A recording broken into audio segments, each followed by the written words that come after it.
If you own a mobile phone, you must see this. For years, the experts have been arguing over them. Some say they're perfectly safe. Others claim they fry your brains. Well, an international team of doctors, including two of Australia's finest surgeons, have just released their latest comprehensive research. And as the father of young children, it really made me sit up and take notice. They say prolonged use of mobile phones could double the risk of malignant brain tumours, the deadliest of all cancers, the kind that leaves no survivors. With an entire generation now growing up hooked on their mobiles, that could be absolutely devastating.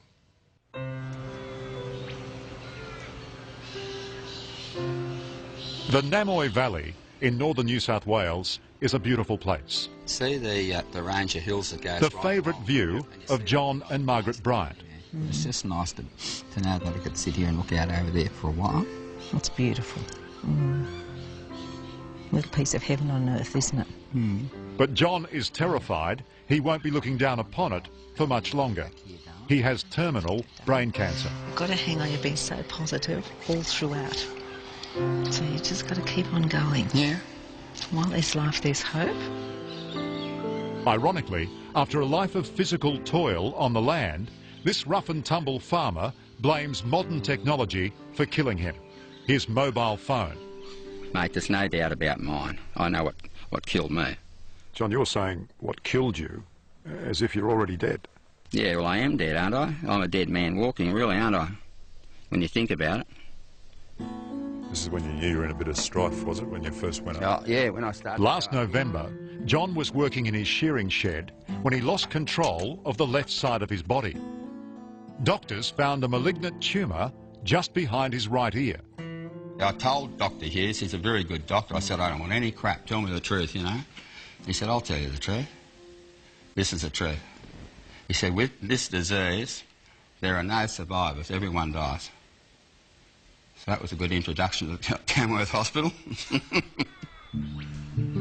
kids know how they go to sleep in the tree without falling out? They got sticky bottoms.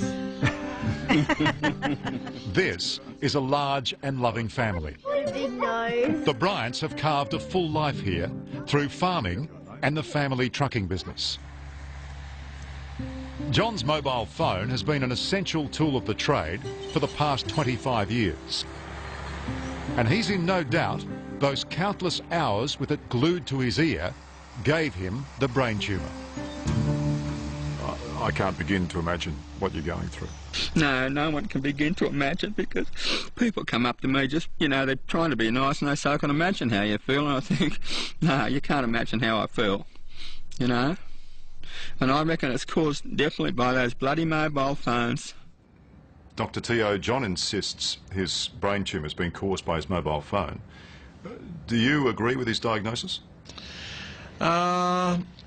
Insist is a strong word, and there are always two sides to every story. But if the question is, do I believe that mobile phones can cause brain cancer, the answer is yes, I do. Exactly. The fact that you've deteriorated so much in the last 3 days means that you probably won't survive more than about 3 more weeks with this. Yeah. It's that bad. Yeah, I know. I know it's bad. Dr. Charlie Teo is John's neurosurgeon, his last hope to beat the tumour. He's also the co-author of a frightening new study that's predicting a dramatic increase in brain tumours caused by the long-term use of mobile phones.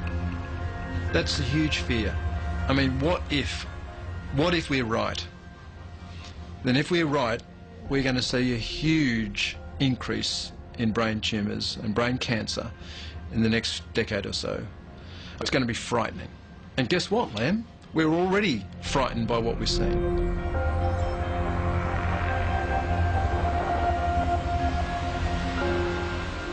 Most of us are pretty wary of these things, and with good reason. Microwave ovens use electromagnetic radiation to cook your food. Now, it's exactly the same energy on exactly the same wavelength as the stuff that's being pumped out of your mobile phone. Admittedly, microwaves are a lot more powerful, but you wouldn't consider for a moment holding your ear up to one of these for hours at a time, day after day.